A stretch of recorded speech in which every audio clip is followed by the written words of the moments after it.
জয় হিন্দ বন্ধুরা, আমার রান্নাঘরে তোমাদের সবাইকে স্বাগত জানাই। আমি এখন করব আলু মটরের একটা তরকারি করব। তো আলু মটরের জন্য আমি এখানে এই আলুগুলো এভাবে কেটে নিয়েছি। তার সঙ্গে আছে মটরশুঁটি,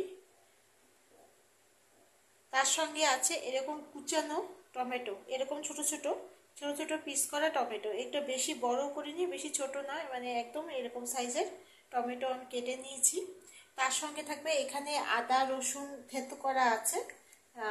আর তার সঙ্গে থাকবে এখানে পেঁয়াজ। পেঁয়াজগুলোকে আমি এরকম সাইজ করে কেটে নিয়েছি, একদম কুচি করিনি বা একদম বাটাও দিইনি। এরকম সাইজের আমি এরকম বড় বড় পেঁয়াজ রাখবো। তো এর সঙ্গে আছে তোমার হলুদের গুঁড়ো, লঙ্কার গুঁড়ো আর ধনের গুঁড়ো নেব। জিরার গুঁড়ো লাগবে না, এখানে ধনের গুঁড়ো আমি নেব। আর তার সঙ্গে থাকবে কসুরি মেথি। আর তারপর সবশেষে থাকবে গরম মশলার গুঁড়ো। তো আমি এখানে কড়াই বসিয়ে দিয়েছি।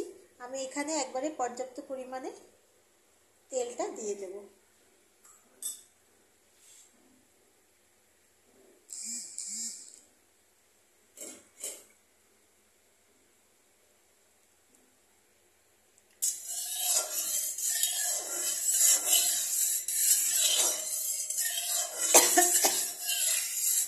তেল আমাদের গরম হয়ে গেছে অলরেডি।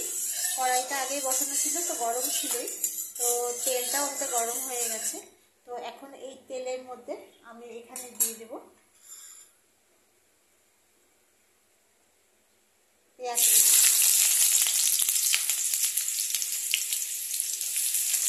পেঁয়াজ কুচির সঙ্গে আমি একসাথে টমেটো কুচিটাও দিয়ে দেবো।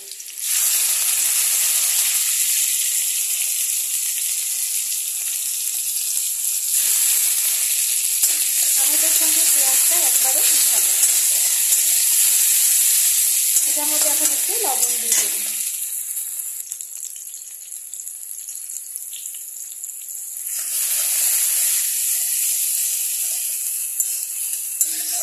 তো আমি এটাকে বেশি ভাজা করব না, একটু জাস্ট নাড়বো। নেড়ে আমি এখন এটার মধ্যে দিয়ে দেব এই আলু আর মটরশুঁটি।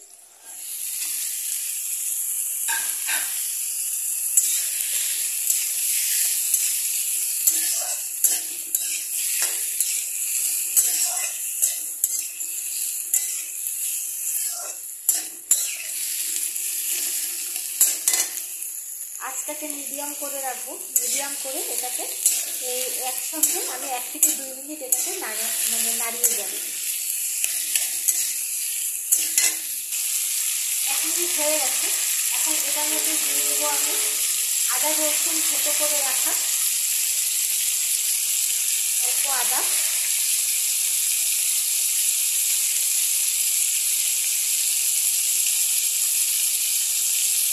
আর রসুন। এখানে 1 চামচ আদা দিয়েছি, আর এখানে এই 1 চামচ রসুন। এটা কিন্তু ছোটো করা দিয়ে এখন আঁচটাকে একটু কমিয়ে দেবো। কমিয়ে দিয়ে এটাকে আবার ভালো করে একটু নেড়ে নেব।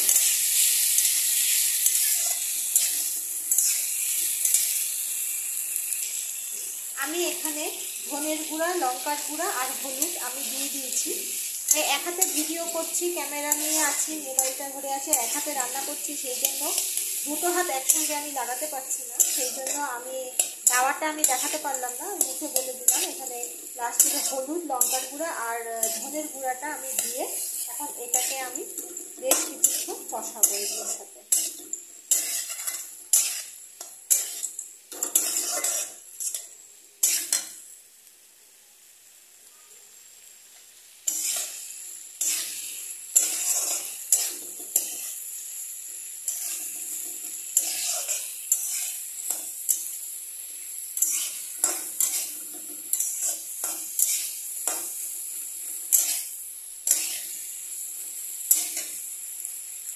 এটা 2 মিনিট আমার কষানো হয়ে গেছে।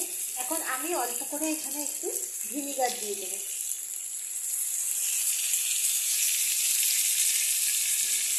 ভিনিগারটা দিলাম এই জন্য এখানে খুব সুন্দর একটা ফ্লেভার আনবে,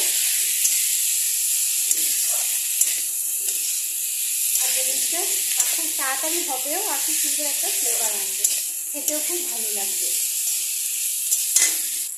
যেহেতু লবণ আমি আগে একটু দিয়েছি, সেই জন্য এখন অল্প পরিমাণে লবণ দিয়ে দেব। এরপরে দিয়ে দেব চিনি।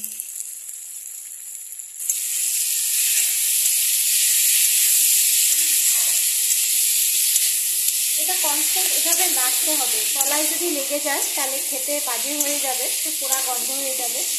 তো এখানে একদম তলায় যাতে না লাগে সেই জন্য এটাকে কন্টিনিউ নেড়ে দিতে হবে। তো আমার এটা মোটামুটি কষানো হয়ে গেছে, সব দিয়ে আমি মোটামুটি কষিয়ে দিয়েছি। এখন এর মধ্যে আমি জল দিয়ে এটাকে ফুটতে দেব।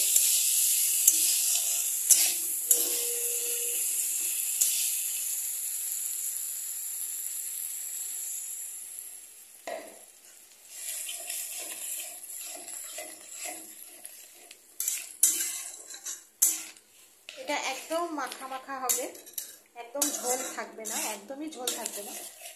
এটা মাখা মাখা হবে। এটা রুটি, পরোটা, নান সব কিছুর সাথে এটা খেতে পারবে। তো এখানে আমি আর একটু জল দিয়ে দেবো। আলু মটরটা যাতে সিদ্ধ হয় সেই পরিমাণ আমি জলটা দিয়ে দেব। এখন এটাকে আমি ঢাকা দিয়ে দেবো। আমার এটা মোটামুটি একদম শুকিয়ে গেছে। তো এরকম অবস্থাতে আমি এটার মধ্যে এখন কসুরি মেথিটা আমি এটার মধ্যে দিয়ে দেবো। কসুরি মেথিটা দিয়ে আমি এটাকে একটু ভালো করে নাড়িয়ে, বেশি এখন ইয়ে করবো না, কসুরি মেথিটা দিয়ে একটু নাড়িয়ে এটাকে দিয়ে আমি এটাকে রেখে দেবো। তো আমার এটা কমপ্লিট হয়ে গেছে, আমি এই গ্যাস বন্ধ করে দিলাম। তো আমার এই রেসিপিটা যদি ভালো লেগে থাকে তোমরা লাইক, শেয়ার আর সাবস্ক্রাইব করে দিও। এভাবে বানিয়ে দেখো, রুটি, পরোটা, নান বা গরম গরম ভাতের সঙ্গে ডাল দিয়েও খেতে খুব ভালো লাগবে। এটা ছোলার ডালের সাথেও খেতে খুব ভালো লাগবে।